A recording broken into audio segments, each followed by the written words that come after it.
Code WALK5 to get up to a $5 bonus on your first tank.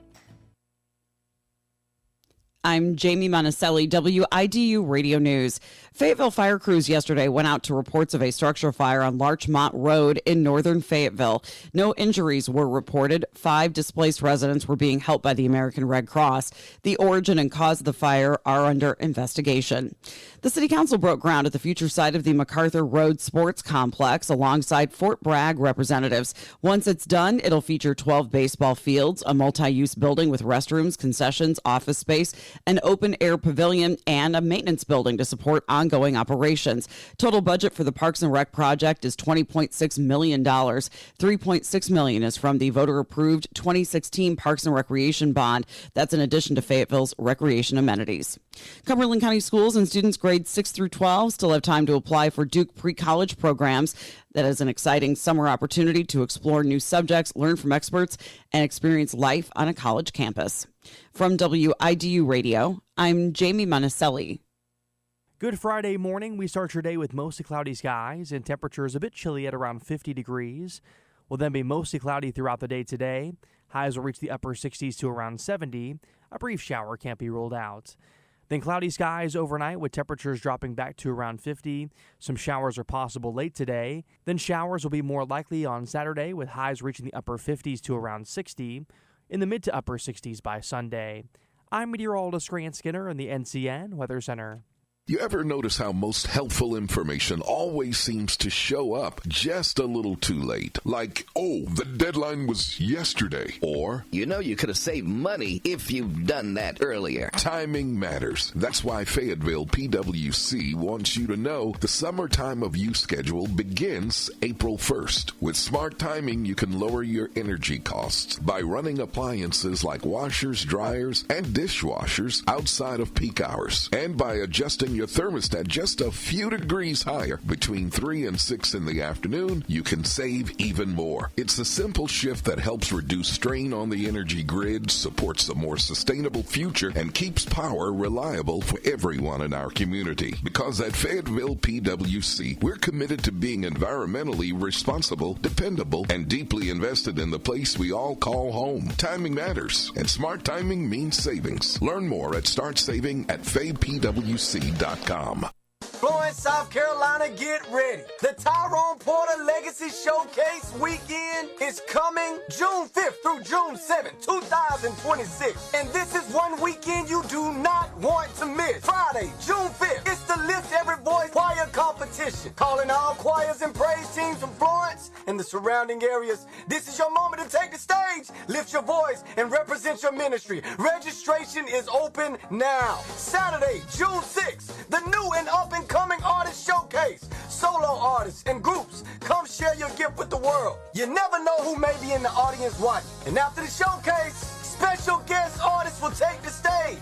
Then, Sunday, June 7th, the grand finale concert featuring powerhouse gospel artists including Roy and Revelation, the Swanee Quintet, the Sensational Wells Brothers, Reverend Sean Brown and the Void, Miss Flossie Boyd Johnson and Favor, and many more. This weekend is about legacy, unity, and keeping the vision alive. Mark your calendars now, June 5th through June 7th in Florence, South Carolina. For registration and more information, stay connected and be in the building. The Tyrone Porter Legacy Showcase Weekend, where the legacy lives on.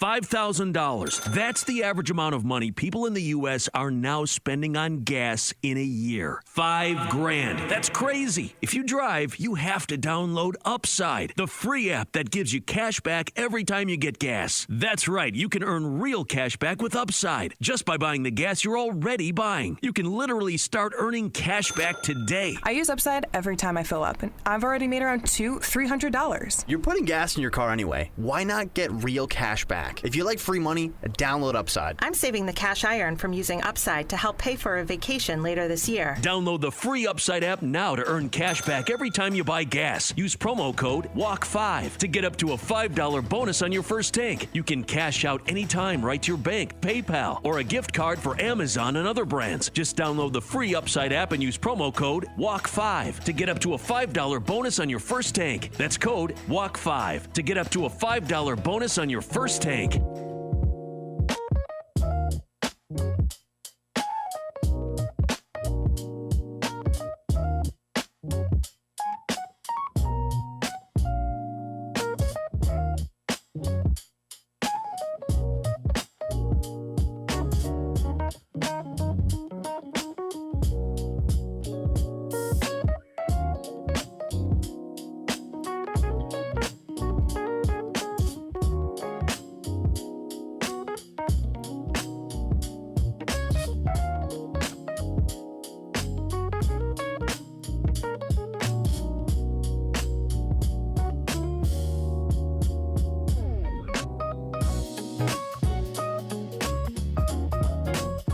And good morning to you back on this Friday morning show. Hope everything's going well for everybody out there in Radio Land. Listening to 1600 AM and 99.7. And we have the show today with Jay and DL. Appreciate those guys being there. We have some light rain probably in the next hour, but it's not going to be enough to solve our issues. But it looks like that's all what's in the play until maybe next Thursday. But anyway, look, God knows what he's doing. So even with this drought, just hold on. Help is on the way. Anyway, good morning to you, Jay. Good morning, D. I was going to say good morning, DL. Good morning, Troy. Good morning, DL. How you doing, sir? DL, are you there? Might not be there yet. Yeah, I know he was taking care of some domestic things. We'll let him chime in there. We're going to get going because you saw the text I just sent you. Now, I did. I don't know how people feel about this, but, so at this elementary school here in Fayetteville, somehow the accusations are the student got a gun from home and brought it to school. It was not loaded, but it did bring a gun to school. And so then mama gets charged. I mean, how you feel about that? Well, I think that there's been a lot of those issues lately where kids bring guns to school and they shoot someone and then the parents are charged. In this situation, I thought I heard that the mother, maybe this is another story, I thought the mother put it in the backpack accidentally. Is that not the case? I didn't read that. I did see that the age. I thought that's what happened. That could be another case. But here, at the end of the day, I think the mother has to have some responsibility. The parents. Of course. Right. Why would the kid, first of all, have access to the gun? If you have guns in the house, it should be in some type of a locked situation. So if the kid is getting the gun, I think that's on the parent. So, I think the parent should be in trouble for that. Would you agree? I would agree. I mean, from what I read, the mother is alleged to be something like 26 years old. Okay. And so now, look, I guess when I was 26, I didn't think it was that young, but it sounds young now. It does sound young, but I mean that doesn't excuse her from having the responsibility of keeping the guns locked up in the house. Now I don't know why a child would intentionally put a gun in in his backpack or whatever, but I think at the end of the day, it's the responsibility of the parent to keep the gun locked up, and the parent should be held responsible for that, not the child. Sure. That the school is a primary school, so it's not even middle school. Some kids do want to do show and tell, but when they took him through the metal detector, that's when, according to what I was reading, that's when it was identified that he had the gun, and I'm thankful for that. Think about that. Look, people abhor that kind of thing now, but at the end of the day, man, really, wow. Do all schools now in Cumberland County have the magnetometers or whatever to control the stuff coming into the school, or is that a fluke? Is that required in Cumberland County schools now? I really don't know. I don't know. I volunteer at one at Bill Hefner, so I know what they have, but I don't. They have the screening process to include an officer there. You got to empty your bag, and you got to buzz in the school and all of that. So that's pretty secure there. But I don't know about all of the schools. Yeah, it should probably be with the world that we live in. You would think that maybe that would be part of the screening process to have those. I think they're called magnetometers, and I can't in every school just to protect folks because this is a different world we live in. A very different world. Deal, if you're there, you can just chime in when so that we will know that you're there. The next thing is we didn't have this on the list, but I think I sent it to you guys last night. Just a quick update with regard to this shooting of the deputy. So, did you see the WRAL piece that I sent you guys? I did. I did. You know, it's so confusing to me with the different players. Talk through it. I did understand it. It sounds like someone has been charged, correct? No. No one's charged. No one's charged. No one's charged. Now what I had heard seemingly is going to be confirmed. Yeah. Okay. Good morning, Dale. So what happened was allegedly this is what happened. The deputy drove to this female's house. Because now inside of that, they don't say that she's in law enforcement, but it was rumored that she was a sheriff's deputy too. I don't know that to be true, but they do have her name in there. Okay, and he sees this other car to her house, who belongs to a deputy. I mean, right, man, who belongs to a state trooper, her driveway rather. Right, and that's where things escalated. According to what I read, the state trooper came out, fired a round in the ground, and then he fired a weapon at this guy. And they said that a weapon was found at the scene. I don't know if they're indicating that it was the deputy's weapon or anything, because they don't get into any of that. However, sad situation, again, what I had heard, and it appears now that may be true, that there was a love triangle, and people just got a little bit off the hinge with that. Now, isn't the female the daughter of the? I think that's an important piece of this. Yeah, the female is not daughter. I think it's supposed to be sister. Female is supposed to be the sister of the head of the State Highway Patrol. Right. I think that's an important piece of this puzzle, because if no charges have been made at this point, it seems a little odd that no charges have been filed. Wouldn't you say? I wouldn't say that. I mean, because it's that you have the right to defend yourself. So if I don't know what happened. So if you're somebody listening there and they know something, I'm not inferring anything. I'm saying is that if the off-duty trooper fired his weapon in self-defense, then that's a moot point. But his name is out there now for the longest time, and they got his name through a search warrant that was given for the house. Got it. Right. But anyway, what do you know about it? Oh, well, like Troy said, an unfortunate series of events. But the good old information, like I said, everything's loaded online now. That's where you go to get those probable cause documents, and that's what the media does. But I will say this. They should know something in the next month, because what they're probably doing is reviewing anybody has a doorbell camera just about, so they're reviewing videos and text messages. And really, you can review all the text messages you want. What happened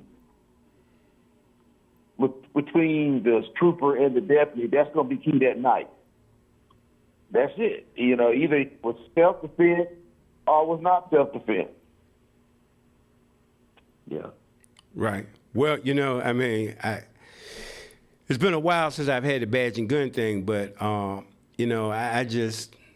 trying to wrap my brain around, if you're going to see your girlfriend, going armed to do that. I don't know.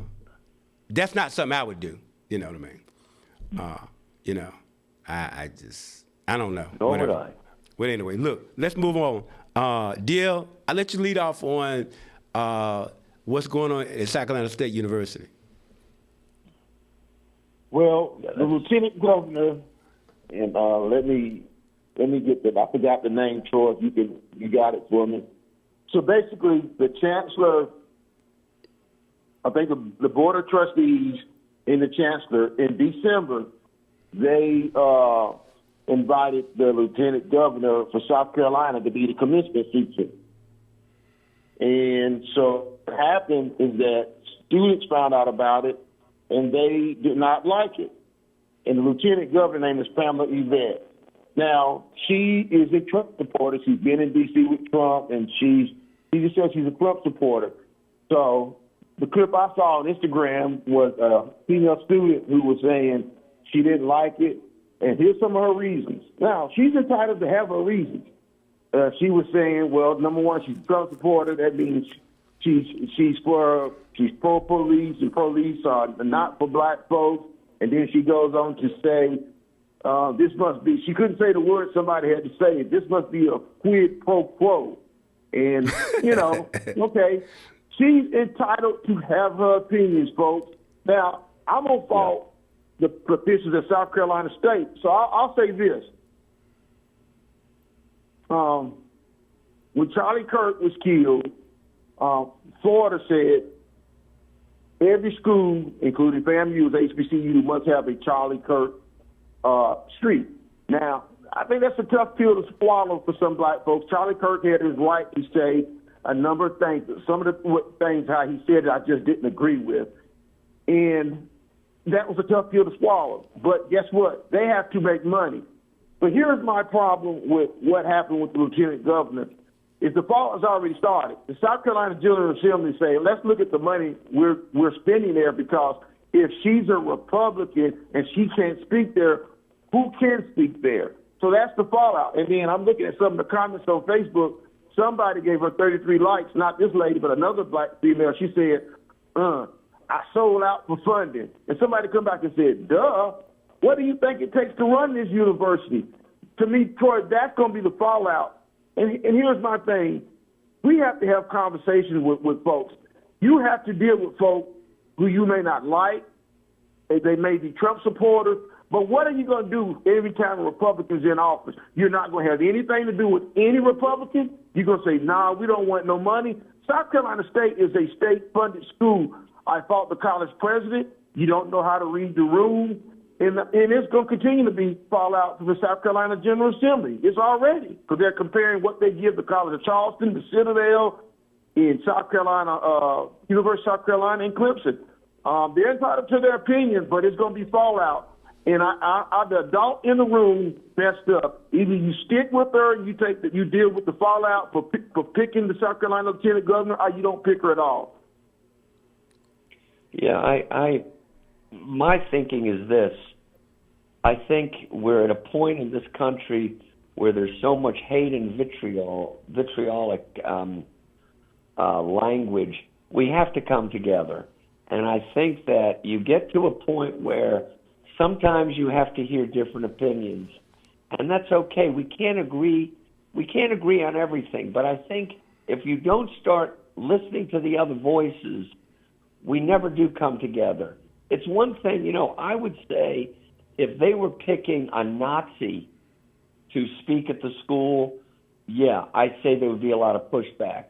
But when you have Republicans and Democrats, I think you get to a point where a lot of these liberal universities, and many universities are liberal, they do not want to hear the other voices. And I can't imagine knowing that she's going to an HBCU, she's going to be spewing a lot of anti-black, or just only pro-Trump stuff. So I think at the end of the day, it's important that we hear different sides. And the only way we come together is at least listening. You have to listen and respect other opinions. And so I would say that the students should listen, should have her come to the school. And those students that don't want to see her, maybe they don't go to the graduation. I don't know, but at the end of the day, I think you need to listen to voices, and I think it's not the right thing always to just protest. I think sometimes you have to hear differences of opinion, and I think that's the wonderful thing about the U.S. That's my thought. Yeah. Jay, I'll say this, and I'm gonna throw it to Troy. I would not have selected the lieutenant governor of South Carolina because you got to be able to read your room and your constituents. But once you did, it's no turning back because I'm going to tell you, it's not just going to be in Washington. You're going to because here's what happened after Charlie Kirk died. You had a number of groups, college students that were conservative Republicans that they applied for informational booth for like on campuses, especially during homecoming week. And in some cases, they were denied because they didn't go through the proper procedures. I remember that. Like Candace Owens. This is going to ratchet it up. They're going to have every right because they're going to ratchet it up based on this. So I just say the fallout is going to be. I'm interested to see how it plays out. I hope cooler heads prevail, but we'll see. See you, Troy. Yeah, well, South Carolina State is a historically black college. It's my understanding that more generals have graduated from South Carolina State.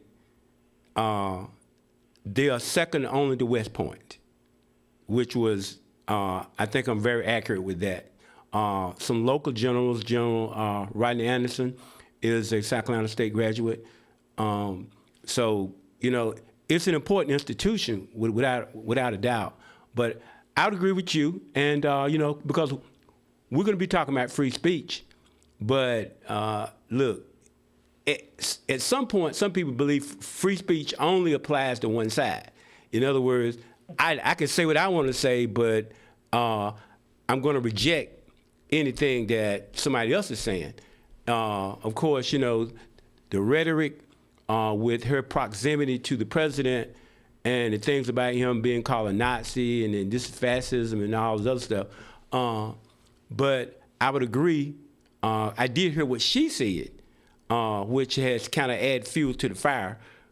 She referred to the crowd in some terminology that they don't like, but they didn't want it to come anyway. So what difference did it make?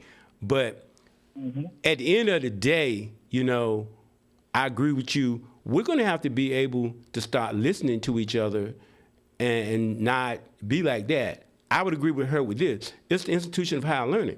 Why wouldn't you want to hear someone make a comment or have something to say that is beyond what you personally believe? I mean, there's no hurt with that. Now, a graduation is a significant thing, but I don't believe this woman's going to be up there making any kind of statements to inflame or insult her audience. That's the number one thing to public speaking is know who your audience is.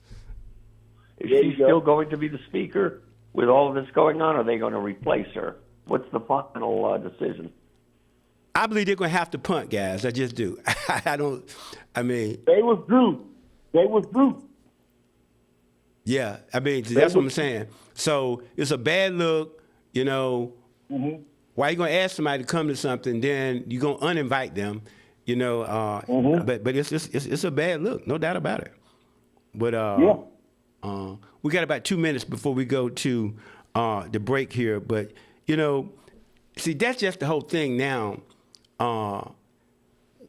Particularly the left, they don't want to hear what anybody else has to say.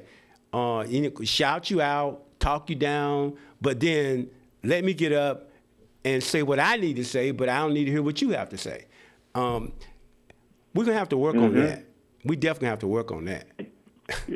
Yeah, Troy, and I know we're going to go through the break, but I just remember in 1999, Reggie Wright, he retired from football, and CBS gave him a job. And he went to the Wisconsin General Assembly, and he's a born-again Christian. He's a minister of defense, one of the best defense linemen of all time. He said the LGBT movement, he compared it to being black. He said, being black, you were born with that. That's nothing you can do. And then he compared to them trying to use their platform as being the same as black men dealing with discrimination. Guess what happened? Reggie had to come play for the Carolina Panthers and make more money. CBS fired him. Oh, right. But see, that's the way they play. And because, there are people that call them, the gay mafia. I mean, they'll get you out there in the corporate world now. You say something against the LGBTQAI, whatever all the letters are, and you're just absolutely in trouble. Look, going to the break. We'll be right back inside of Friday Morning with Jay and DL. We'll be back for more following this.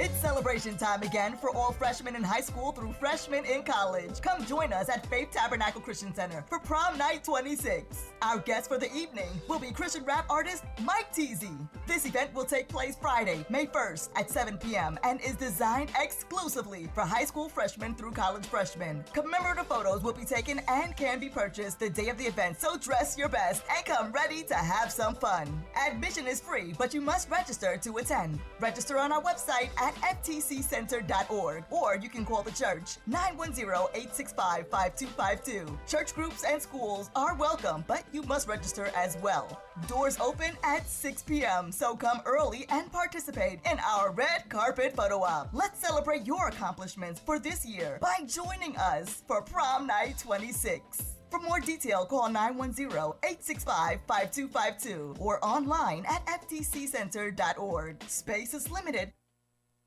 The latest inflation report shows prices rose 3.3% last month, the highest seen in 2 years.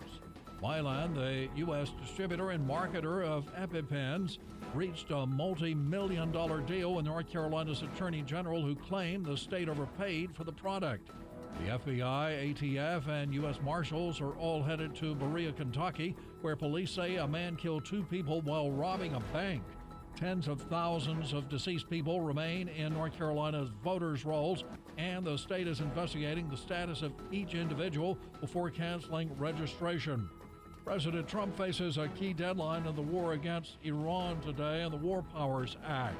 Thousands of educators from across North Carolina are expected to gather this morning on Halifax Mall in Raleigh to call on lawmakers to pass a state budget and invest more heavily in public education.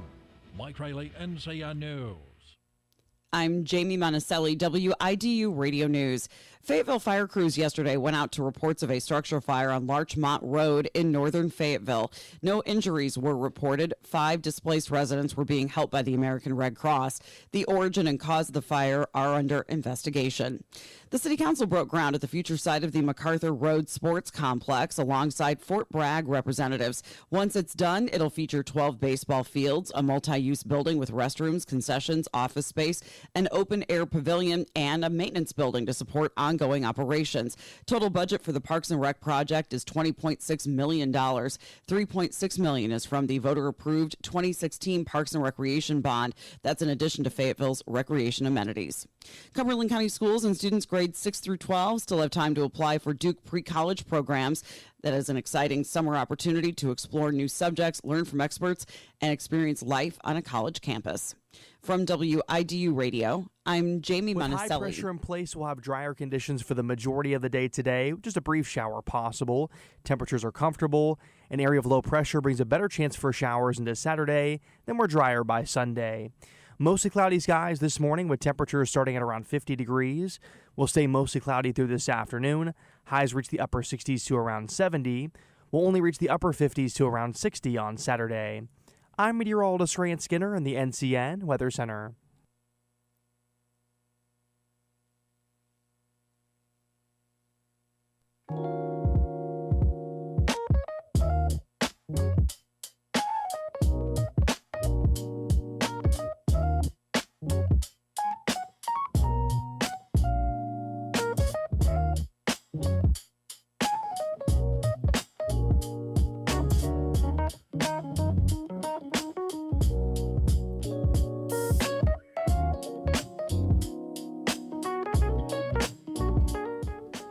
And 25 minutes for the top of the hour here. I'm going to go back to a subject. There was a Supreme Court ruling earlier this week, and DL, you guys, this is one of the subjects we want to talk about.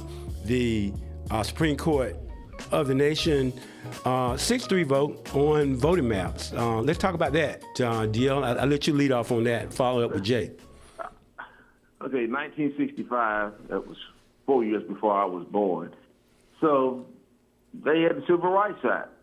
And so here's my thing with this. I don't have a problem with redistricting. I just think it should be done in census year number one. Gerrymandering is on both sides of the aisle. But here's what I want the Supreme Court to do. Let Congress do it. Congress needs to get it. If Congress feel like black folks have made gains, we don't need congressional districts based on race in order for everybody to have representation. Basically, they're saying whites can represent black and blacks can represent white. So my thing is, I don't agree with the Supreme Court ruling. I think Congress should take the lead and amend it, just like birthplace right. I don't think Supreme Court can do it. Let Congress do it if we want to amend the Constitution and some of these laws. And so that's my take on it. Jay? Let me just tell you, my thought is that there's never going to be parity in Congress, and we're never going to get to adequate representation that really reflects diversity of this country. And it's like we're going backwards in time. I think it's a terrible decision. I know there's gerrymandering on both sides, and quite honestly, this redistricting is going out of control. Now I hear, it's Florida. Trump has asked that pretty much all the governors start redistricting. Even the Alabama, Mississippi, or Louisiana just stopped their primary that was supposed to occur so that they can do this redistricting. Any way you look at it, in my personal opinion, it's not a good thing for people of color in this country. And I think we're going backwards with this conservative Supreme Court who seems to go totally supporting Trump. I think it's outrageous personally, and I think it's an embarrassment, and I'm angry, and that is my opinion. That's why we have this show, so we can share our opinions. Bad decision. Well, I that. have a question for you, though. So, but this is about black. African Americans are not even the majority minority now. I mean, the Hispanics are about, 18 to 20%. I don't see any, I'm going to ask you a question. I don't see them arguing for specialized districts. Is it fair for me to bring that up? I don't think it's unfair. So I'm saying is that, civil rights voting. So what now? We had the Civil Rights Voting Act for a purpose. I know and now it was. What they've done is they're taking pieces out of that, and I got to say, well, let's just talk about African Americans right now. Okay. We've made some progress, and now we're taking away that progress by removing parity and making the makeup of this Congress white men or women. There's a problem with that. When blacks account for, 13% of this country, yeah, you're right. But I got a question for you, guy. Jay. Yeah. I got a question for you. Okay, now look, let's just deal with Fayetteville, Cumberland County, okay? So, okay, 1965, the majority of the people in Cumberland County, voters, and Fayetteville were supermajority white. Okay? That was then. Okay. Let's deal with 2026. Do you know that the majority of the black voters in Fayetteville are African American now? Did you know that? I think I did. I knew it was very close. Okay, and now I'm talking about countywide. Countywide. Last time I looked, and it was early this year, there was only like a 300 vote difference between the number of whites versus the number of blacks in all of Cumberland County. So now, but look, this is what, there was two things. There was the Voting Rights Act and also was the Civil Rights Act, 164, 165 deal. But understand this right here. So now, we're still, the African Americans have the majority in Fayetteville, they still have a specially drawn district for black people. Is that fair to white people for them to have a specially drawn district when they are in the majority? You understand my question? Look, maybe that's you, not fair. So what now? You're talking about. Speak to it. I have more to say about this. Hold on, let me just throw this out there. Okay, so back in the 80s, two Congress people from Florida, a Hispanic and a black, got together, and they made sure they carved out a district for them to represent their folks in Florida. So Fayetteville is unique. Yes, there's been a boom in most urban cities. The larger urban cities, you're headed by Democratic mayors, and there's a large black population in urban cities. I will say that, Troy. And you say why Hispanic people, I don't know why they're not, but black folks, the black leaders feel like they need this for their constituents, number one. So if the Hispanic folks don't want to get on board, and number two, I'll say this, we'll never make up for over 500 years of repression, but this was one way that our ancestors and leaders benefited from having representation in Congress, to having a foot at the table, and now it looks like it won't happen no more. I'll still say but this. DL, you're not answering my question. I asked you guys a specific question. I gave you a problem, if you will, or a challenge. I'm talking about Fayetteville, okay? So if you need this it, wasn't a Fayetteville issue, though. I know, this but was a wait, United States issue. but see, each district, has its own representation, and the reason why there is a minority district in Fayetteville is because of the same rule or law that we're discussing. My question to you is that... But they're changing all these laws now. They should have their own district. They're changing all the laws now. But I'm saying it was in place because they were the minority, but they are no longer the minority. Do we need to still have that in Fayetteville? Yes. Why? To keep minority representation in Congress, yes. No, not in Congress, but I'm talking about. I'm not talking about a congressionally drawn district. I'm talking about a municipal drawn district right here. Okay, now that's the debate. I thought we talked about congressional. I know, but I broke it down for you. I said you got minority drawn districts all the way down to the municipal level. You know that, right? I'm saying, but here my thing is, I'm saying is that, so it was drawn for a reason. So my question to you is that, are those reasons running out? In other words, the disparity and the racial integration, because, who's black and who's white now? I mean, there's a lot of biracial people now. I mean, what was going on in 1965 versus what's going on in 2026 almost is like night and day. I mean, are you denying that?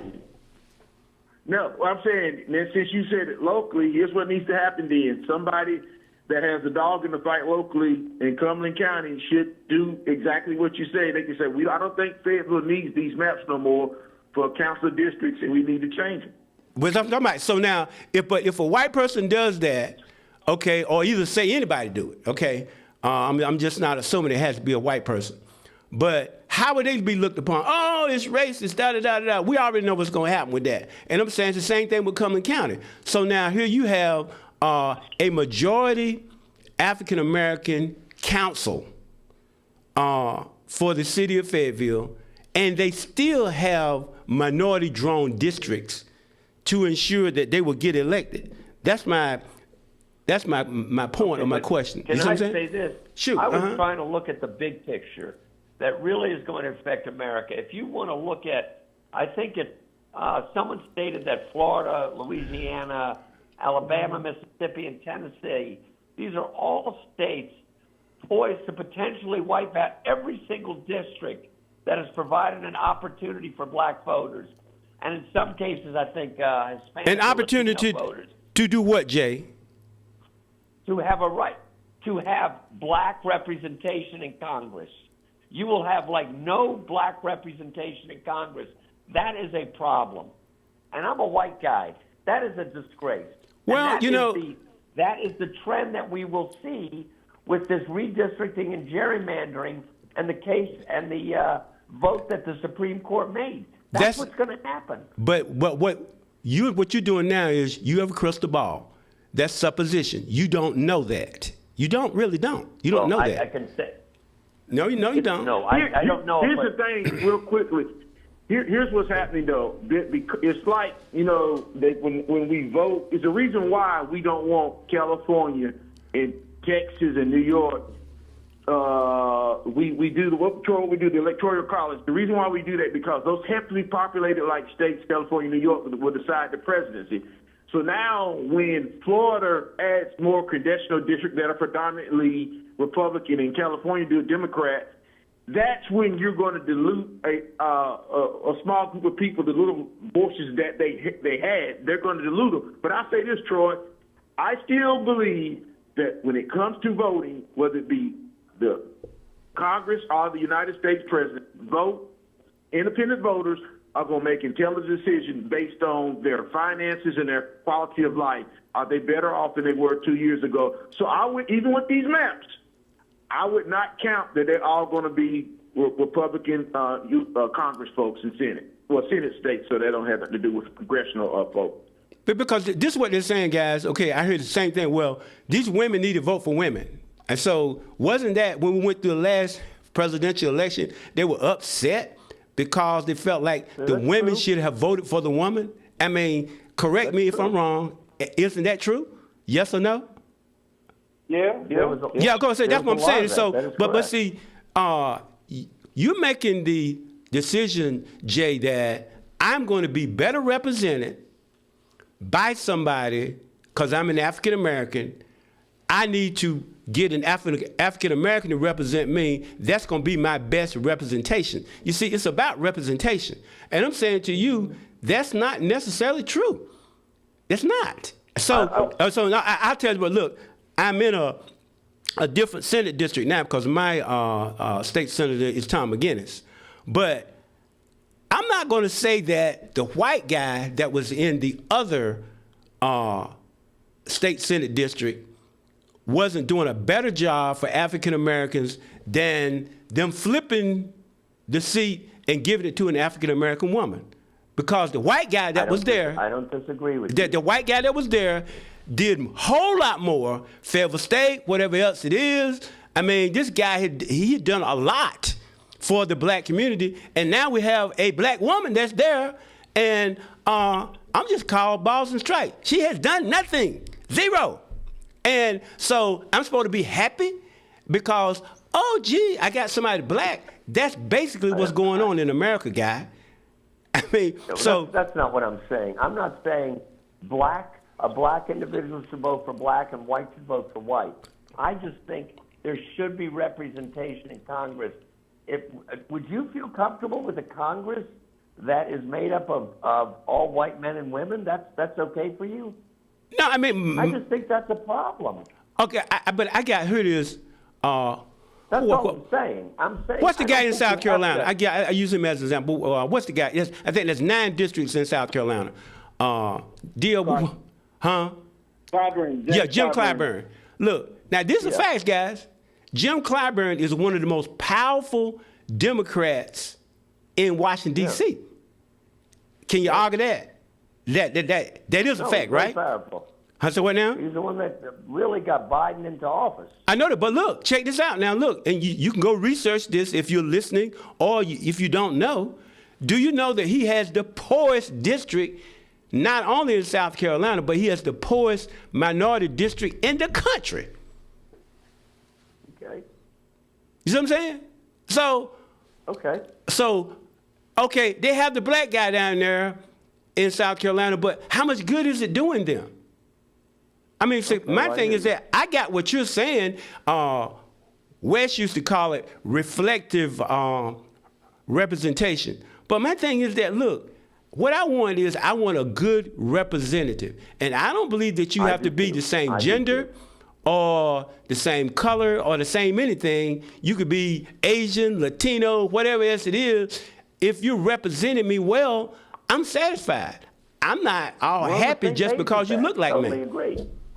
I totally agree with you. I just think it's all I want to say is, I don't think that is a way that this country wants to move in 2026. The redistricting will take people out that don't look like you in Congress. That's all I'm saying. I believe you want the best person to represent you. I just don't think it's a good trend. I understand, That's all I want to say. I believe you listen to one side, and it's always the boogeyman. And I'm telling you, all of this stuff, that negative stuff that they say is going to happen, because you don't have somebody, they're taking away your rights and all this other stuff, and you need to have somebody that's black looking like you. We don't know what will happen and whom will be elected. There are African Americans that are elected to majority white districts. You know that, right? Of course. That's what I'm saying. I'm just saying, but look, it's just that there is an assumption by one group of people to always scare everybody up, and that's the same group, the climate changes and all this other stuff, and everything they said didn't happen. I'm just saying that's just it didn't happen. Well,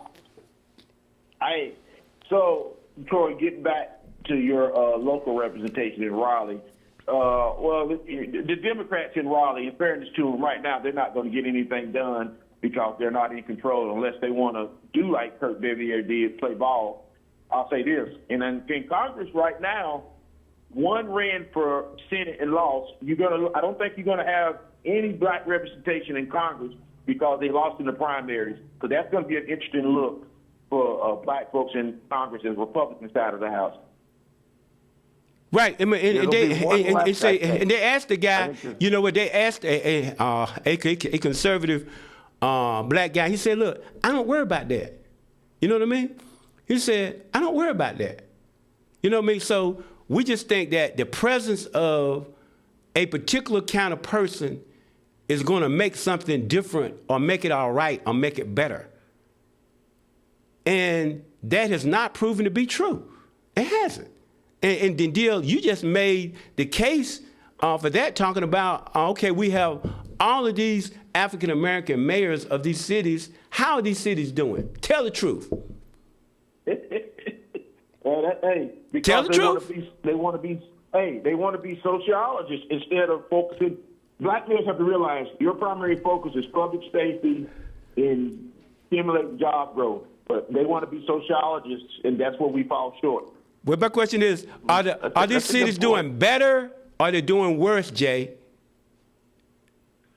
I'm not going to comment. I don't know of every city that has a black mayor if it's doing better or worse. I can't say that. If I looked at the numbers, then next show I can share that. Okay, but look. I don't think that's fair. I believe you guys last comment, I don't know. I got a meeting, I got to run, but look, I appreciate you guys. DL, Jay, look, we're going to pick up where we left off next week, okay? Oh, and yeah, we're going to pick up where we left off. Where everything. So, Jay, DL, whoever wants to go first, you guys got the final comments. Well, like I said, we have a number of topics. But I want to talk about this freedom of speech and commencement speeches because it's that time of year, and I want to continue that conversation next week. Okay, Jay. Yeah, for me, I was just glad to see the Knicks destroy the Hawks last night. They were up by 50-some points at halftime. Unbelievable. You don't see teams up by 50 at halftime very much. Amazing. The NBA playoffs are exciting, and that's all I have to say. I hope everyone has a great weekend. Well, look, I have a problem with that because the Knicks are in the North and the Hawks are in the South, and I'm going to the Supreme Court because it's not fair not to let those Southern teams win just because they're from the South, okay? Okay, that's a topic for next week. Love you guys, man. Take care. Have a great weekend. Okay.